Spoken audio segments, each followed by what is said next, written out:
మీకు ఇష్టమైన హీరో ప్రభాసు. దాని తర్వాత ప్రభాస్ మీద కూడా మీరు మంచి పాట రాసిరని విన్నాను. ఓ తప్ప అసలు యాక్చువల్గా ఈ పాట ఎప్పుడు ఇది కూడా ఇంటర్మీడియట్లే.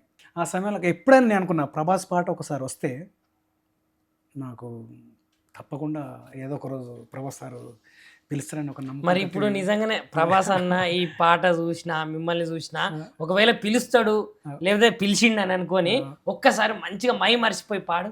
ఐటమ్ సాంగ్ లాగా అమ్మాయి పాడుతుంది. ఆ, బుజ్జిగాడు రో భలే ముద్దుగున్నాడు రో వానైతే చూస్తే నింగే తొంగి చూసినాది రో సిగ్గుల సిన్నోడ్రా భలే చిత్రంగా ఉన్నాడు రో వాడి సూపు చూస్తే సిలుకు సీర సినిగిపోయాను రో ఐటేమో ఆరు వేటేమో నూరు గ్లామర్ అదో తీరు గచ్చు భలే జోరు అందాలే 100 కేజీలు ఓ ప్రభాసు నువ్వే నా డ్రీమ్ బాసు కత్తిలాగా ఉన్నది పోజు ఓ ప్రభాసు ఖతర్నాకు ఉన్నది పోజు బుజ్జిగాడు రా భలే ముద్దుగున్నాడు రా వానైతే చూస్తే నింగే తొంగి చూసినాది రో సిగ్గుల సిన్నోడ్రా భలే చిత్రంగా ఉన్నాడు రా వాడి సూపు చూస్తే సిలుకు సీర సినిగిపోయాను రో ఈశ్వరుడై వచ్చి నన్ను మెచ్చినాడు రాఘవుడై వచ్చి నన్ను రమ్మని పిలిచాడు మున్నా అయి వచ్చి ముద్దులు పెట్టాడు యోగి అయి వచ్చి నన్నాగం చేశాడు ఛత్రపతి వచ్చినాడు రో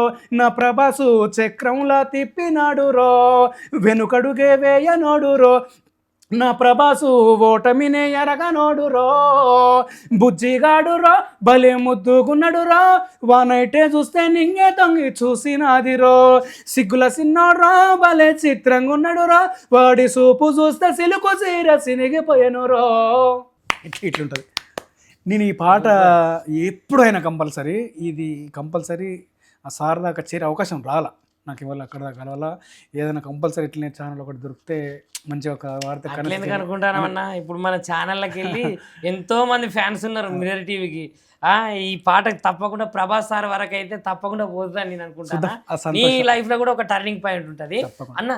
మరి నువ్వు ఇవన్నీ పాడుతున్నావు, రాస్తున్నావు, చేస్తున్నావు, మరి నీ ఈ పని ఏంటిదన్న? అంటే మామూలుగా ఇప్పుడు కొంతమంది కొన్ని వృత్తులు చేస్తూ ఉంటారు.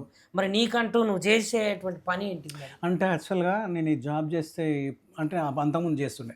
నేను ఫస్ట్ డిగ్రీ అయిపోయినా నాకు అపోలో హాస్పిటల్లో జాబ్ వచ్చింది ఫార్మసీ ట్రైనర్. ఫస్ట్ బ్యాచ్ కూడా మాదే. అపోలో దాంట్లో జాబ్ చేసుకుంటున్న సమయంలో నేను ఎస్ఐకి సెలెక్ట్ అయినా. నా గోల్ పోలీసు, పాట పోలీసు. అసలు ఫస్ట్ గోల్ నాది పోలీసు. నాకు మధ్యలో ఈ పాట రాయాలన్న ఆలోచన వచ్చి నేను పాట అయిపోచ్చేసింది. నాకు పోలీసు కావాలని మా నాన్న కోరిక.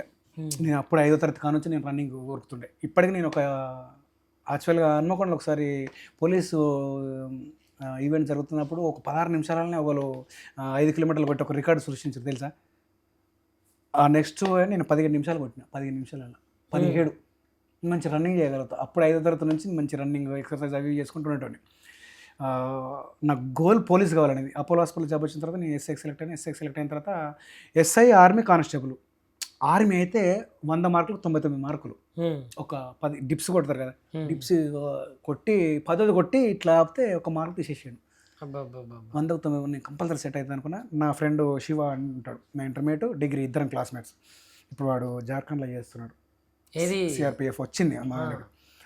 కాకపోతే నేను ఇట్లా అంటారు కదా, ఫస్ట్ హైట్ వచ్చింది మనం రియేట్ ఇట్లా అయ్యేసరికి ఇట్లా అన్న ఇట్లా రియేట్ పోయింది. అయిపోయిన తర్వాత కానిస్టేబుల్ మళ్ళీ కానిస్టేబుల్ ఎట్లా మిస్ అయిందంటే 2012లో ఫస్ట్ కాంపిటీషన్ మైనస్ మార్కులు ఎస్ఐకి ఉంటాయి, పెద్ద జాబ్స్కి ఉంటాయి. కానీ ఎందుకు ఆ కాంపిటీషన్ బట్టి ఆ సంవత్సరం మైనస్ మార్కులు పెట్టారు.